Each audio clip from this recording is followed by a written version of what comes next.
Hello and welcome to Soul Food.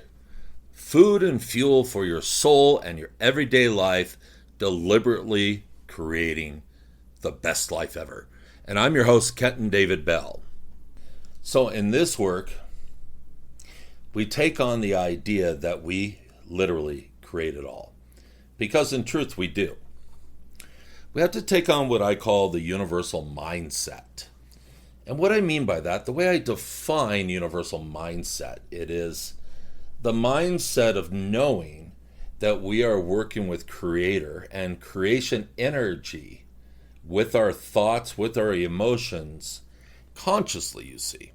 Now, most people are manifesting their reality unconsciously. So we're going to shift it to conscious manifestation.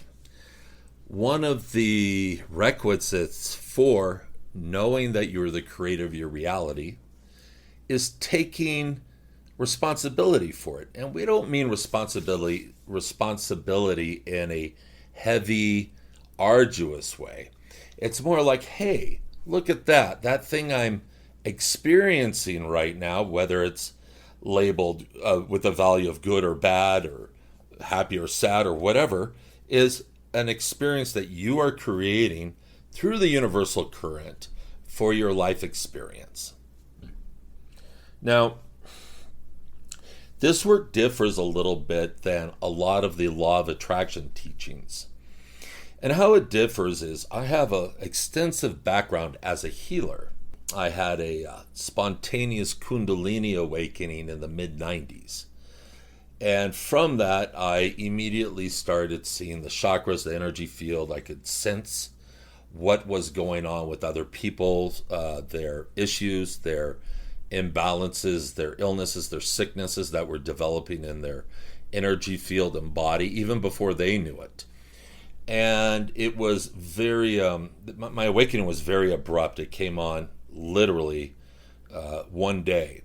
So it took a little bit of getting used to, and at first I thought it was a little bit crazy, except for the fact that things would come out of my mouth, and within 24, 48 hours, they would be validated in the real world. And I have many examples of this. I'll probably go into at other points. That's the beginning of my journey, and I've done this work in many different types of venues and I would say incarnations within this lifetime. Meaning, I started as a healer right after my awakening. Right away, I was taught by spirit guides how to look at the chakras, how to move the chakras, how to move energy. And what I realize now when I look back is in my energy field, this is a memory. This is a memory that comes with me from what seems like a previous time. Because all of a sudden, I had access to this whole body of knowledge and wisdom that I didn't learn anywhere. Didn't learn from books or another person. It literally was just there. One of my first teachers in spirit form, master guide by the name of Thoth, he was an Egyptian god. He was also the same entity as Hermes, Merlin, and Mercury, I believe. Those are some of his other incarnations. But the Egyptians believed that Thoth was the architect of the universe, and he also brought the written word, writing, to the planet, as well as magic. So this is the guide that first started showing up in my living room at night, and I didn't know who it was at first. He was, about as tall as the ceiling and was half bird, half man. His head was a bird with a long beak. Later, it was sometime later that I found out that this was Thoth, and I discovered that listening to a video of another fairly well-known healer and metaphysical teacher by the name of Drumvalo Melchizedek. He also lives here in Sedona. I'll run into him in the post office every now and then. I haven't seen him for a number of years. But he has a series of books. The two main ones, 2 volumes, is The Ancient Secret to the Flower of Life, Volume 1 and 2. Huge influences on my life. Some of the other teachers that have been huge influences Alan Cohen, who is, in my view, maybe one of the most clearest, loving, compassionate, spiritual teachers on the planet. His work is based mostly in the foundation of A Course in Miracles, which is wonderful stuff, by the way.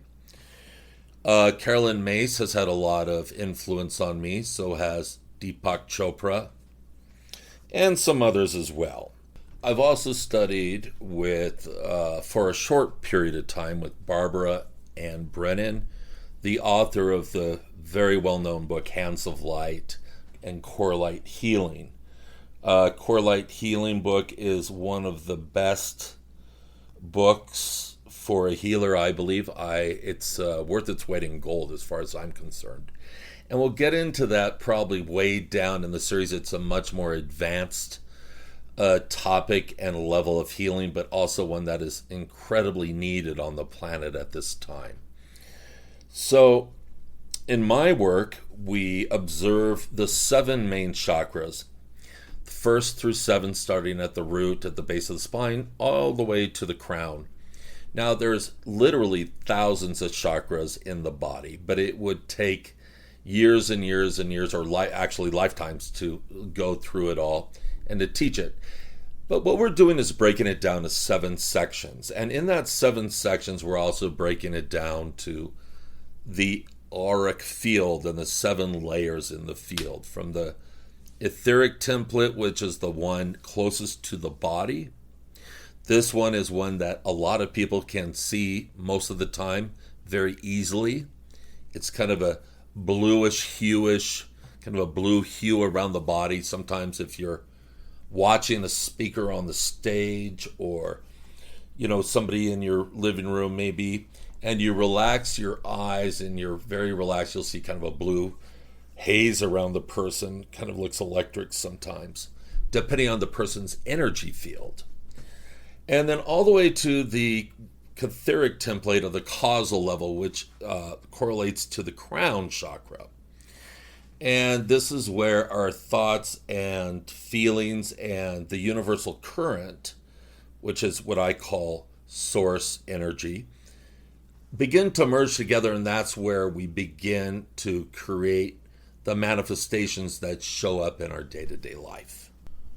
For instance, we use our emotions and our thoughts mainly to create our reality.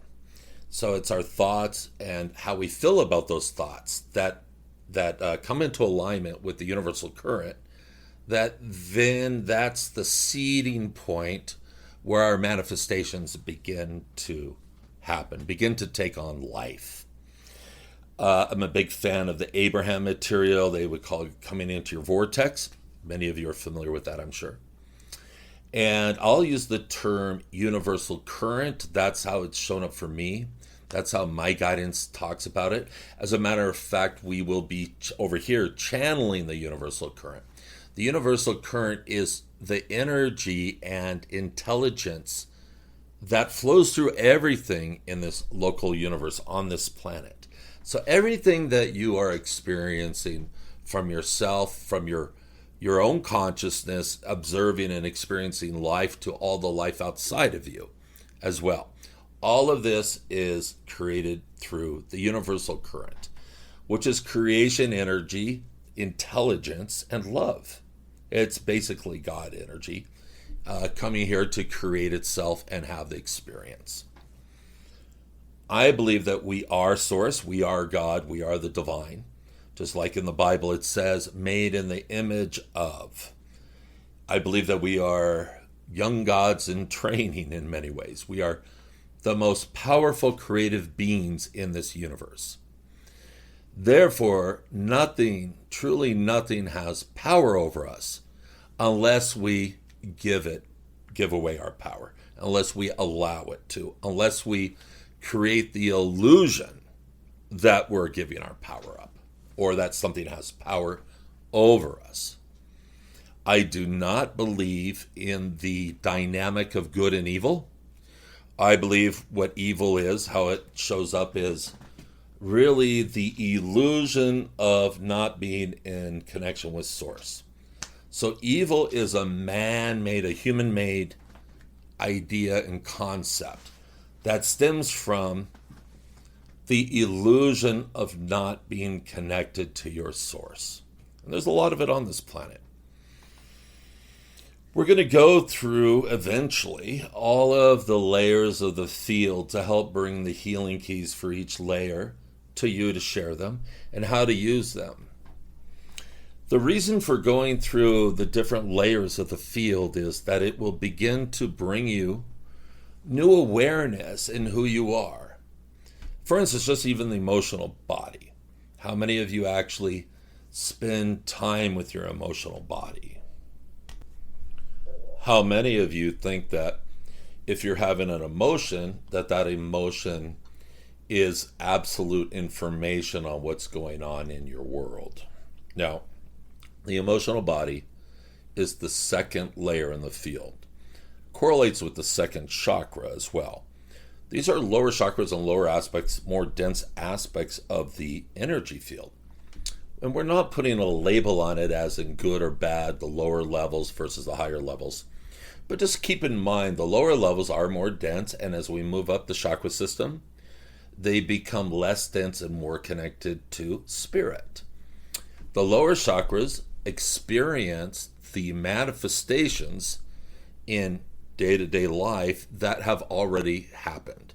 You know, where you live, how you go to work, your basic needs, Maslow's hierarchy.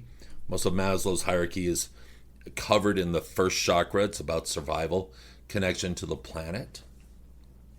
If we're very concerned about survival, and we're caught up in that loop, it's very hard to be clear and manifest deliberately your reality. So what we're going to do is systematically go through the layers and clear and bring new awareness to you and tools so you can go through and find where the little hiccups or speed bumps are in your own life. Then we get up into like the astral body, which is the fourth layer in the field. This correlates with the heart space and the heart.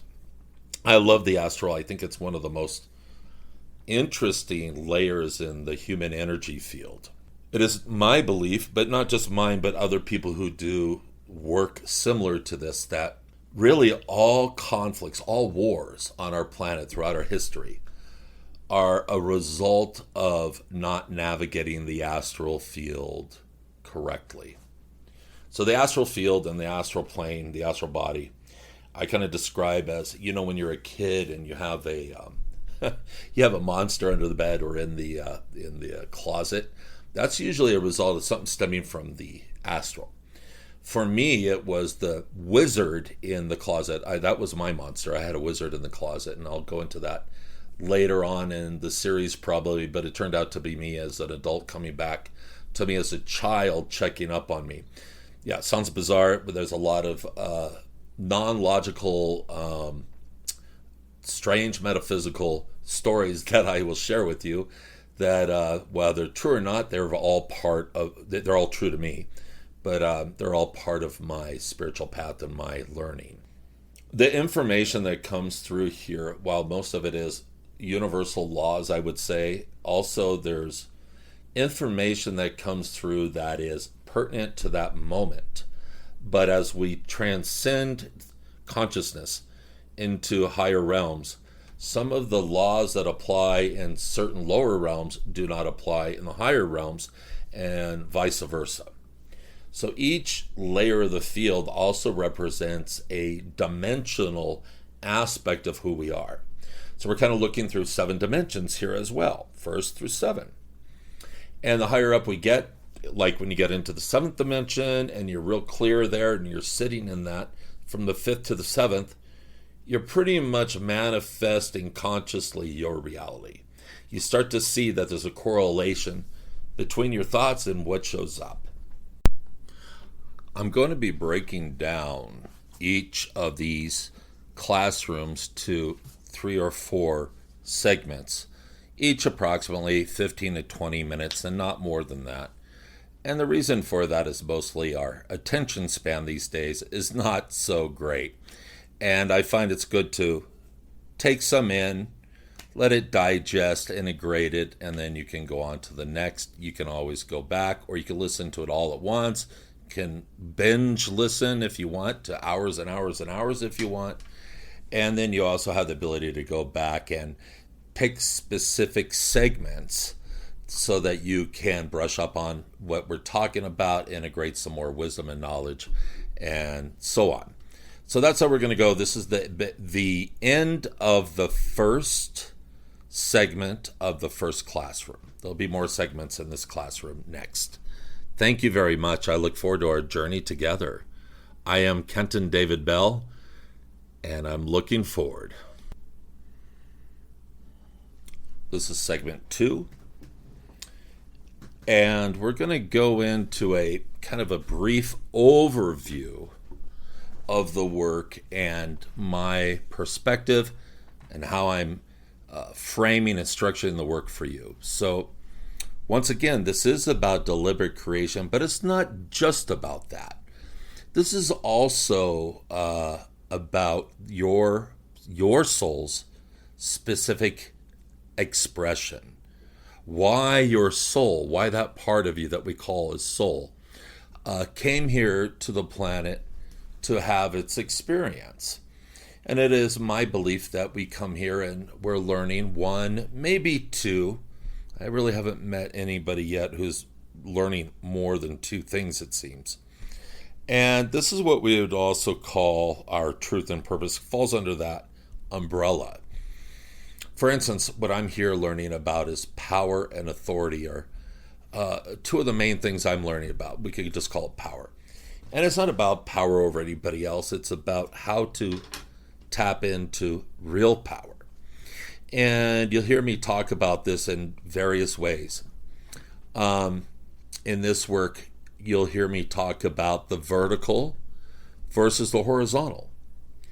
So the horizontal is from a place that we see our physical reality, what we call reality, which is actually the illusion in many ways.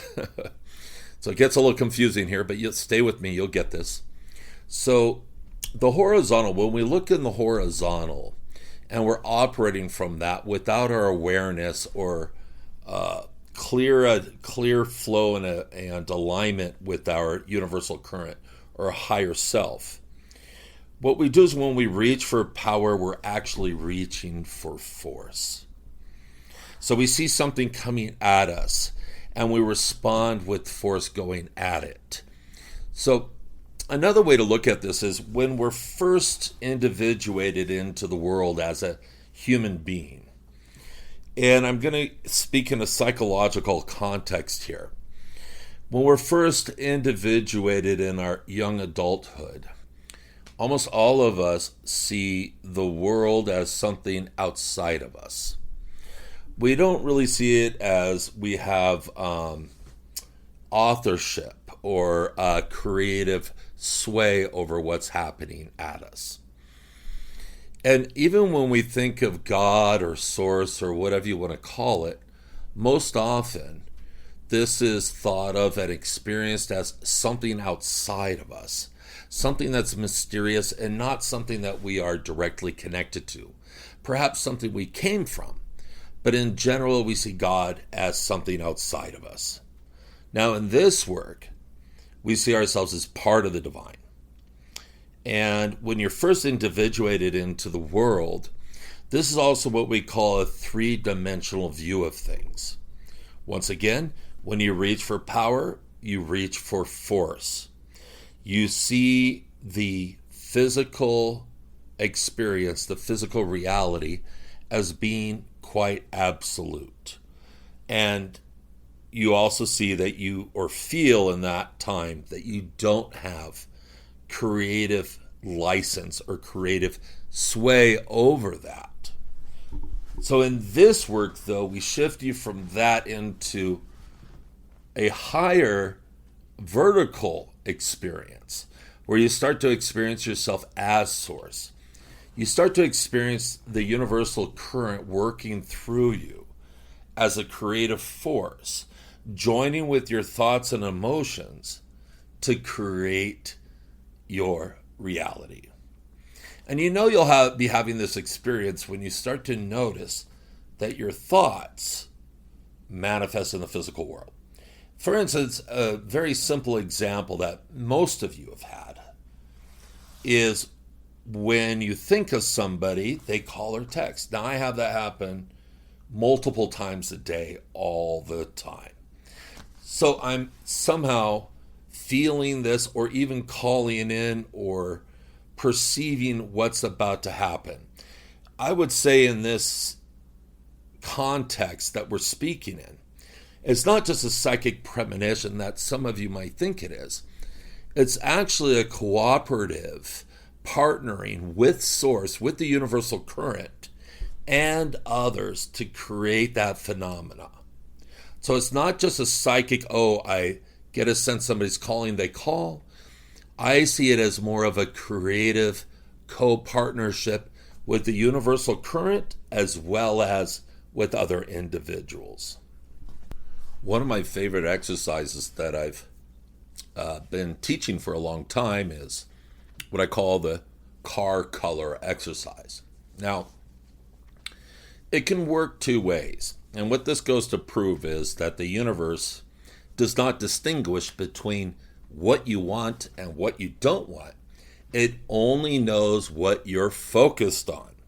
So if you're focused on something good that you really want, boom, the universe will eventually bring that to you if you allow that in. If you're focused on what you don't want, the universe will bring that in as well. So one of the main keys here is learning how to create your thoughts. For instance, in the mental body segment, we'll be talking about, do your thoughts think you, or do you think your thoughts? It's my experience that a lot of people believe the thoughts that go through their head. And those thoughts are at best arbitrary. We give meaning to thoughts that is assigned in a very arbitrary way. And yet we hold fast to these thoughts and these beliefs. All a belief is a thought over many, many times till it becomes a pattern. These patterns become patterns in our life. These patterns also affect the neural pathways in our brain that enforce the patterns, whether they're patterns we want or patterns we don't want. And we'll be going deeply into all this, the mental body, how to create thoughts, how to create positive thoughts, and how to actually help reinforce the neural pathways that are going to support those positive thoughts that lead to positive patterns in your life. It's quite interesting, really, and it's quite a complex topic because there's so many different variables that come into creating our reality deliberately. So going back to the car exercise, it's one of my favorites. It's super easy to do. I want you to think about seeing whatever color car you want to see, whatever pops to mind. Now, I used to begin with white, red cars, things that are very common. And these days I've graduated, because I just love this exercise, I've graduated to really unique colors. Like one of the ones I love to use is this kind of metallic purple blue. I don't even know the name of it, but it's this, beautiful bluish purple, metallic-y, dark, rich color. And there's a few variations on it, but it's not a common color. So I'll start focusing on this. I live in Sedona, Arizona, which is a small town. Magical, but small. And I will be driving, there are only 2 lanes on the roads here.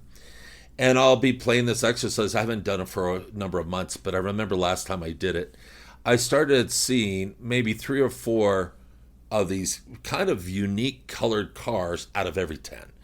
And if you're not doing the exercise and you're paying attention on the freeway, you'll see these cars very rarely this color. My point is that whatever we focus on is what we get. So I recommend for the exercise that you decide on a color you want to see, or even a color you don't want to see. I'd only start with one to start, though. Start with one. And when you start to see that color, I want you to acknowledge it to yourself. Like, oh, there goes one of those cars. Oh, there goes another one. Oh, there's another one. And play the game for about a week and see what you notice. Now, you can start it out with like, oh, white or gray car. And those are fairly common. Maybe that's a good way to start. It doesn't challenge some of your more limited belief systems too much. And then as you get more fluid and fluent in this exercise down the road, you can try with the very unique colors as your belief systems that are in there that limit these experiences begin to come down. But we don't want to challenge those hardcore belief systems too much at the beginning, or else it'll shut down the exercise. So have at it.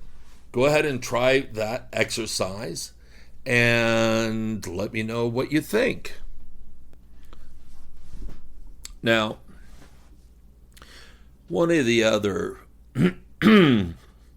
tools that's going to help you develop this knowledge, this wisdom, help you bring it into a practical use, is the idea of meditation and or contemplation.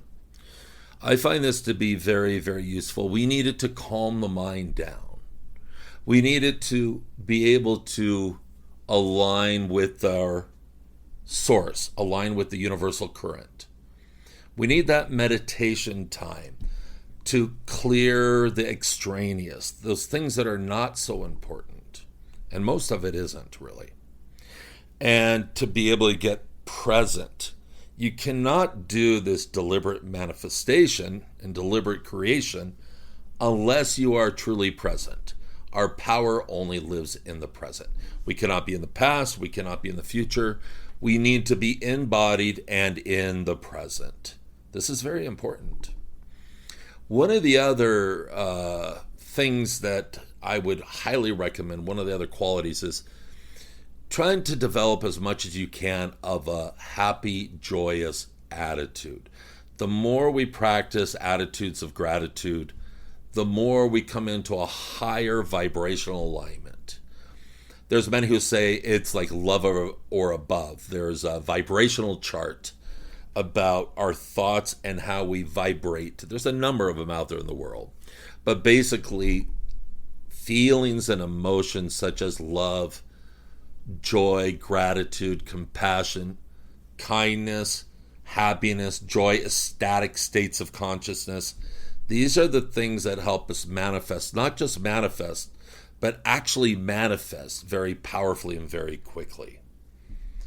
For instance, if you have a big energetic charge attached to a thought, it's amazing how quickly things can manifest. And I've even noticed it doesn't matter if you're happy or sad, that emotion always. That emotion is kind of like the jet fuel for your thoughts that are the arrows we're sending to the universe to hit our target. Okay? So having the strong emotions and funneling it towards our thoughts that we're wanting to manifest is a way of manifesting very quickly. And I've got a lot of stories I'll go into down the road. But I've found that when you come into this alignment and practice some of these basic principles day in, day out, you begin to be able to manifest very powerfully. For instance, I'll have the idea of, I need 3 more clients this week. And I don't even know how they're going to get to me. But by the end of that week, I have 3 new clients, guaranteed.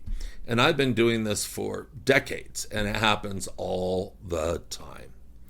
Not only that, but you also can learn to begin to manifest not just for yourself, but also others. I used to do this work in a corporate environment.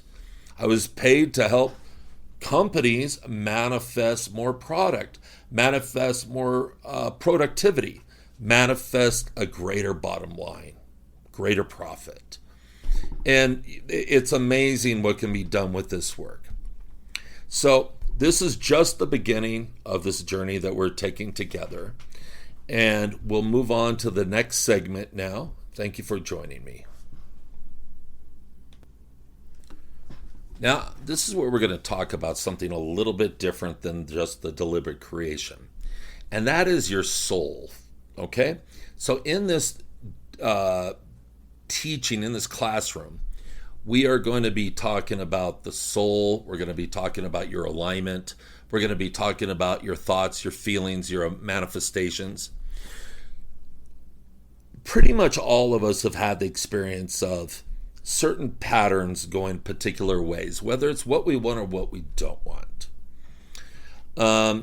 Maybe it's relationships. Maybe we have trouble in maintaining or creating the relationship that we really want. Maybe it has to do with career. Maybe it has to do with finances, money. We all have certain aspects, certain patterns that we have struggled with at times, that we haven't quite mastered yet. We will be bringing new eyes and awareness to these levels.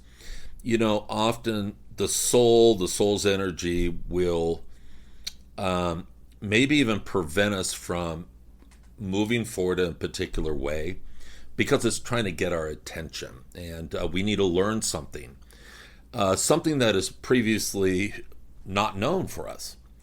For instance, here's a good example in my own life. Many years ago, it was probably about 20 plus, more than 20 years ago now. I was in Hawaii on the Big Island, and I grew up on the Big Island. So I have spent about 25 years of my life on the Big Island of Hawaii. At this period of my life, I was there for just a short period, about a year. And I moved, it's kind of funny, I moved over there because I had many clients there.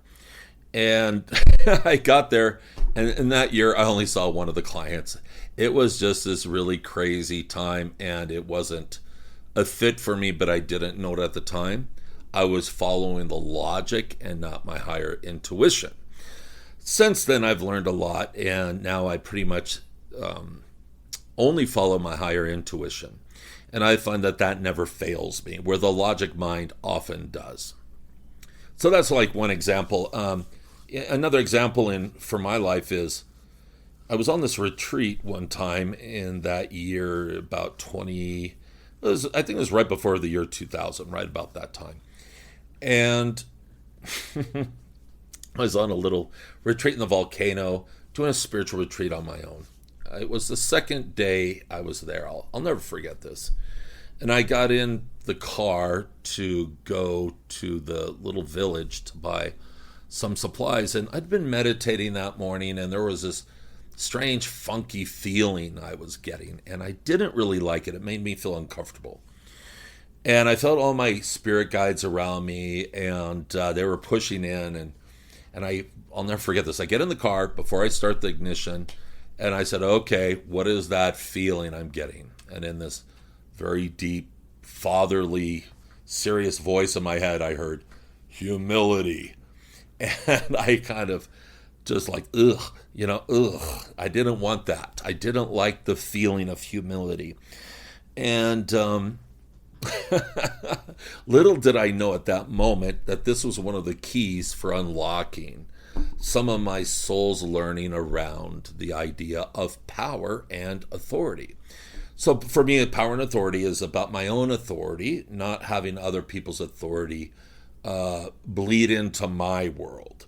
I am here to have a experience as a sovereign being in my own right and not influenced by others. And you might think to yourself, oh yeah, well that sounds easy, but if it's your soul's lesson, it's not so easy. It's not so obvious. We can see other people's soul lessons often much easier than they could see. But when we start to understand the soul's lessons and the keys that help unlock the pathways to opening these channels of knowledge, of wisdom, I would say, what happens is it really unlocks our life in many ways. So going back to the humility, it took me a number of years to really start to accept it because it wasn't something I knew. And quite frankly, at that time in my life, I thought humility was somewhat of I thought it was kind of weak, to be honest. And it's like, why do I need to practice humility? I feel strong and vital, and why do I need humility? Well, long story short, over the next couple of years, I kept finding myself up against a brick wall. And every time I tried to make a move this way or that way laterally, or try to make something happen, I would get stopped. And I had no idea why. Well, as I started to meditate into it, I kept hearing the word humility. So I started practicing it. And I didn't know what it was at first. It took a while to really embrace this idea. But as I practiced it, what I noticed is those brick walls I kept hitting started to disappear. Humility was the key to opening up my power. Now, you might think, like I did back then, well, what does humility have to do with power? Well, in a spiritual context, it has everything to do with it. What I've learned about real power is those who truly stand in true power almost never talk about it. And they're very quiet about it. They don't need to. As a matter of fact, you can think of people who blow their own horn all the time and say how great they are, how powerful they are. And well, those are the people who don't have real power but are bamboozling you and usually using force. It's interesting, one person comes to mind, and that is our last president, Donald Trump. And no matter what you think about him, he is an incredible manifester. It's funny, I used to use him as an example years ago when he was on The Apprentice. I used to say just that. No matter what you think about this man, he's able to speak things into reality very well, whether you agree or disagree. And it is quite a gift. In many ways, it's genius. Now, I'm not saying I agree with Donald Trump's politics or the way he goes about it, but he does have that ability. And in many ways, that's something that we're teaching here. Here's another thought for you. Let's say you're on a road and you're driving, and all of a sudden there's this tree coming up, a big, big tree coming up out of the ground. And the only way, you're driving and the tree's in your way, and what are you going to do? Now, most people would say they would drive around it. If you're coming from the absolute wisdom of we created all, or kind of how you would say maybe Donald Trump might approach this, it would be have the tree move and not go around it. You see, we literally create our reality, and when we see obstacles, there's always a way to remove that obstacle, no matter what it is, whether it's in finances, in love, in the way you're living your life, in health issues especially. So that's kind of the approach we're taking. If there's a tree in your way here, we don't go cut down the tree. We don't drive around it. We don't drive through it. We have the tree move or disappear. That's the idea. So you might even say that we're thinking outside the box, but that is a universal mindset. I can't tell you how many times things like this have happened to me. Right when you think, oh, there's no possible way, boom. You might call it a miracle, whatever you want to call it. The reality changes and the road forward is clear. I hope that this is helpful in getting you aligned to where we're going with this work. These are the first classrooms, recordings, podcasts, whatever we're going to call it. I'm still working that out, it feels like. So there might be some sound levels that aren't perfect yet that we're working out. There might be little gaps here and there in some of the information. It might be I might jump around a little bit more than usual, just as we're getting our feet under us in this process, in this project. It is my desire to share comprehensive information about healing, wholeness, discovering your soul's reason, purpose, and truth of why you're here, as well as how to teach you how to deliberately manifest the wonderful things that you want to bring into your life. Even if it's partners, love, children, work, career, vocation, freedom, travel, whatever it might be. I work with a lot of entrepreneurs at the moment, and I'm seeing them having incredible success with this work, manifesting their projects into reality, manifesting large sums of money and abundance. But even more importantly, what they're manifesting is their essence into the world, the reason that they came here. I can promise you one thing for sure is that when you manifest your soul's purpose and reason for being here, nothing is more satisfying than that. So that's what this work is about. It's about fulfillment on your soul's purpose. It's about fulfillment on your ability as a creative being to create the best life ever. You know, I never thought I would be so successful at this work as I've become. And you can become extremely successful in your work as well. There are many metrics to measure success. Money and financial success is only a small part of that. As a matter of fact, you can have much of that and still be very dissatisfied. Many of you out there are. So let's find that inner altruistic, intrinsic values and bring those to the surface.